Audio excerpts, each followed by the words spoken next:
आज मैं बताऊंगा आपको पूरी संपूर्ण विधि कि आप अपने घर पे अर्जी लगाएं या बागेश्वर धाम जाकर अर्जी लगाए हैं तो आप कैसे अपने घर पे पूजा पाठ करें। क्या आपको नियम रखना है, किस तरह से पूजा पाठ करना है, कितने हनुमान चालीसा का पाठ करना है, कितने जाप करना है और कितने दिन तक आपको लहसुन प्याज का नियम को पालन करना है। मतलब वो सब कुछ जो अर्जी लगाने के बाद नियम होता है और वो विधि पूर्वक जो आपको करना है अपने घर पे, वो सब कुछ आज बताऊंगा। तो आज के लिए आप सब जुड़े और जुड़कर देखें कि आज हमारा ये वीडियो आपको क्या सिखलाता है। तो जय जय सिया राम, जय बागेश्वर धाम, जय बालाजी, जय सदगुरु सन्यासी बाबा। आज का थंबनेल है कि आप जब अर्जी लगाते हैं अपने घर पे या फिर बागेश्वर धाम में जाकर अर्जी लगाते हैं तो किस नियम से हम अपने घर पे पूजा पाठ करें। तो चलिए आज मैं बताता हूँ आपको कि सबसे पहले आप क्या करें। जैसे ही आप बागेश्वर धाम में अर्जी लगाते हैं जा करके या फिर अपने घर बैठे अर्जी लगा रहे हैं बागेश्वर धाम में, तो आपका प्रतिदिन का जो नियम है वो क्या होना चाहिए। ध्यान से सुने और पूरी नियम को आप समझ ले। नहीं होता है आप लिख ले, क्योंकि नियम ही जो है आपको आपकी जो मनोकामना है वो पूर्ण करने में सहायता होगा। आप अर्जी लगा लेंगे, सिर्फ आप जानकर कि अर्जी लगाया जाता है, अर्जी लगा लिया और नियम का पालन आपने नहीं किया। आप जैसे कहते हैं डॉक्टर आपको दवाई देता है, डिस्क्रिप्शन में लिखा होता है कैसे खाना है, तो उसी हिसाब से जब आप पूजा करते हैं या फिर आप अर्जी लगाते हैं तो आपको एक नियम का पालन करना चाहिए। तो सबसे पहले आपको मैं एक छोटी सी बात बताऊंगा, लेकिन ये बहुत इंपॉर्टेंट है आपकी ये पूजा पद्धति में। करना क्या है कि आप जिस दिन आप अर्जी लगाते हैं, अर्जी लगाने का आप समय देख लेंगे कि आपने अर्जी किस वक्त लगाया है, किस वक्त पूजा पाठ किया है। मान लो आज आपने 6 बजे सुबह पूजा पाठ किया है, तो आप ये नियम आप बना ले कि प्रतिदिन आपको बस उसी समय पे पूजा स्टार्ट करना है और पूजा शुरुआत हम 6 बजे ही प्रतिदिन करेंगे। तो एक ये नियम आप एकदम आप गांठ बांध ले, मन में बांध ले कि हाँ मुझे इसी समय से पूजा अब करना है और इसी समय हम पूजा करेंगे। जब तक मैंने अपनी मनोकामना के लिए जो संकल्प लिया है, जितने दिन का संकल्प लिया है, वो हम पूजा उसी हिसाब से करेंगे, उसी समय पे करेंगे। दूसरा, जब आप अर्जी लगा लेते हैं तो अपने घर पे आपको सन्यासी बाबा का आहुति जो है वो 5 बार प्रतिदिन देना होता है। 5 बार आहुति में किस किस सामग्री की आवश्यकता पड़ती है वो मैंने अपने वीडियो में दे रखा है।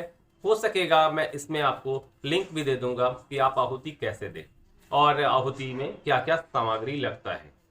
तीसरा, आपको प्रतिदिन जाप करना है। जाप जो है वो 1 सप्ताह 21 दिन आप जो संकल्प करेंगे उस हिसाब से, तो जाप आप कम से कम पहले सप्ताह में 3 माला का जाप करेंगे, ओम बागेश्वराय नमः। इसका जाप आप 3 माला प्रतिदिन करेंगे। हनुमान चालीसा का जो पाठ है वो प्रतिदिन आपको 3 करना ही चाहिए जब से आपने अर्जी लगाई है। जिस दिन आप अर्जी लगाते हैं उस दिन कम से कम 7 बार करें और उसके बाद प्रतिदिन 3 बार तो करे ही। हर हनुमान चालीसा पाठ पे आपको प्रत्येक हनुमान चालीसा पाठ जैसे ही खत्म होता है आप सीताराम का जाप करें। 1 माला करें, 21 करें, 11 करें, 10 करें, अपने इच्छा अनुसार आप जितने बार मंत्र का उच्चारण कर सकते हैं सीताराम का आप कर सकते हैं। 11 बार भी करके आप फिर से हनुमान चालीसा पाठ करें। फिर आप एक नियम जाने कि आपने जाप कर लिया, आहुति दे दी, तो प्रतिदिन कम से कम आप आरती किया करें। आरती करने का एक समय होता है सुबह और शाम। तो आरती आप जब अर्जी लगाए हैं तो सुबह में पूजा करने के बाद आरती अवश्य करें।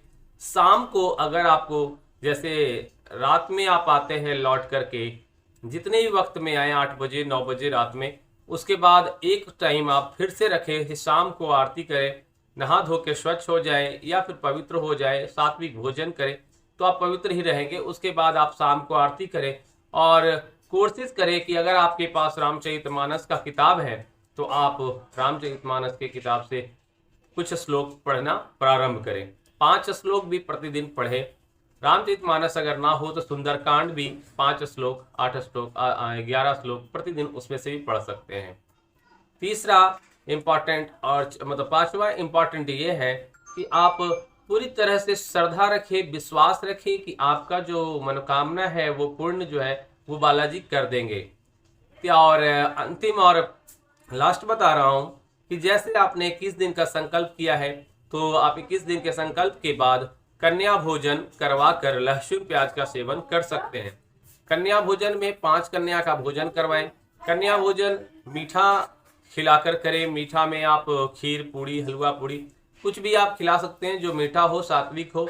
और उसके बाद आप लहसुन प्याज का सेवन कर सकते हैं। प्रतिदिन आपको अपने घर में एक भजन रखना होगा, एक अच्छा सात्विक माहौल रखना पड़ेगा, क्योंकि आपके हर घर में किसी भी परिवार के सदस्य को सपने में बंदर दिख सकते हैं। तो आपको उससे पता चलेगा कि हाँ, मेरी अर्जी स्वीकार हो गई है। ऐसा नहीं है कि आपने अर्जी लगाई तो सिर्फ सपने में आपको ही बंदर दिखेंगे, नहीं, घर के परिवार में किसी को भी बंदर दिख सकते हैं। तो पूरे घर का, परिवार का पूरा माहौल जो है वो सात्विक बनाने का प्रयास करें। घर में किसी तरह की जो है गलत भोज या गलत खान पान का सेवन ना करें। हमेशा मनो मन में आप सीताराम का जाप करें। रात को सोने वक्त ओम हन हनुमते नमः का 11 बार जाप करके सोए। अगर आप इस पूजा पद्धति को इसी हिसाब से करते हैं, इस नियम से करते हैं, तो मैं पूर्ण विश्वास रखता हूं कि आप अर्जी लगाएंगे, आपकी अर्जी स्वीकार होगी। ये मैं आपको गारंटी के साथ कह रहा हूं। बस आप पूजा पद्धति को इसी हिसाब से करें, विधि पूर्वक करें, आपका इच्छा पूर्ण होगा। बालाजी आपको आशीर्वाद अवश्य देंगे, आपकी हर इच्छा पूर्ण करेंगे। तो आज के लिए बस इतना ही। जय जय सिया राम, जय बागेश्वर धाम, जय बालाजी।